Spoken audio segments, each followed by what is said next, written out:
দার্জিলিংকে বলা হয় পাহাড়ের রানী। পর্যটকদের খুব প্রিয় গন্তব্য এটি। মেঘে ঢাকা এই শহর প্রাকৃতিক সৌন্দর্যের জন্য সমাদৃত। দার্জিলিং চায়ের খ্যাতি ছড়িয়ে পড়েছে সারা বিশ্বে। এই চা মূলত দার্জিলিং এবং কালিম্পং জেলায় চাষ হয়।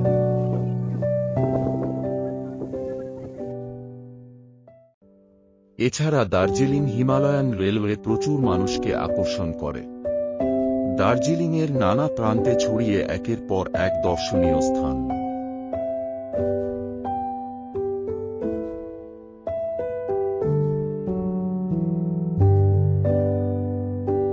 জাপানি শান্তি প্যাগোডা তার মধ্যে অন্যতম। দার্জিলিং শহরের কেন্দ্র থেকে গাড়িতে জাপানি প্যাগোডা যেতে মোটামুটি 10 মিনিট সময় লাগে।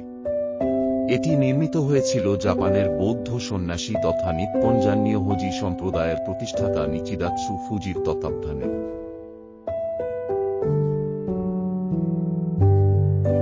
দ্বিতীয় বিশ্বযুদ্ধের ভয়ঙ্কর ধ্বংসলীলায় তিনি খুবই বিচলিত হন।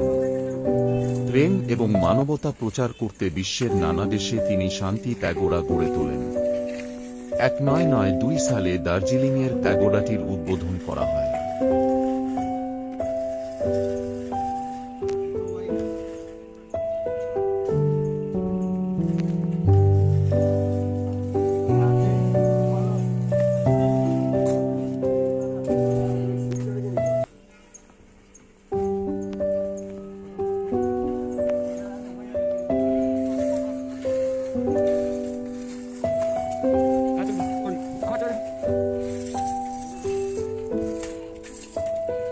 ভোর 4:30 থেকে সন্ধে 7টা পর্যন্ত মন্দির আর প্যাগোডা খোলা থাকে দর্শনার্থীদের জন্য।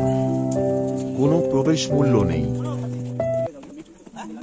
মন্দিরের পর যেতে হবে প্যাগোডায়। সেখানে আছে গৌতম বুদ্ধের 4 অবতারের মূর্তি, উপবিষ্ট, দণ্ডায়মান, শায়িত এবং ধ্যানস্থ।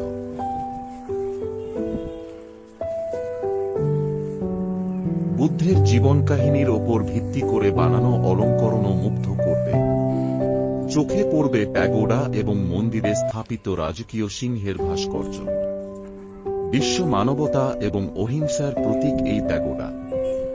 জাপানের নিজস্ব স্থাপত্যশৈলী অনুযায়ী নির্মিত।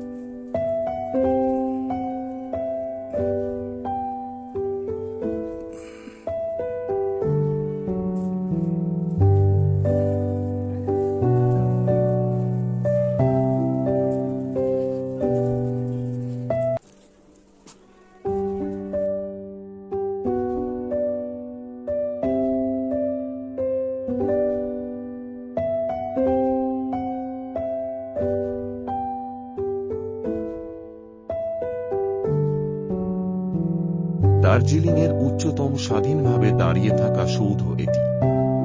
দৈর্ঘ্য 2.85 মিটার এবং ব্যাসার্ধ 2.3 মিটার। প্যাগোডায় উঠলে আপনি দেখতে পাবেন অনবদ্য প্রাকৃতিক দৃশ্য। চারদিকে সবুজ আর সবুজ, আর দূরে তুষারধবল পাহাড়। বিশ্বের 3য় উচ্চতম শৃঙ্গ কাঞ্চনজঙ্ঘাও চোখে পড়বে।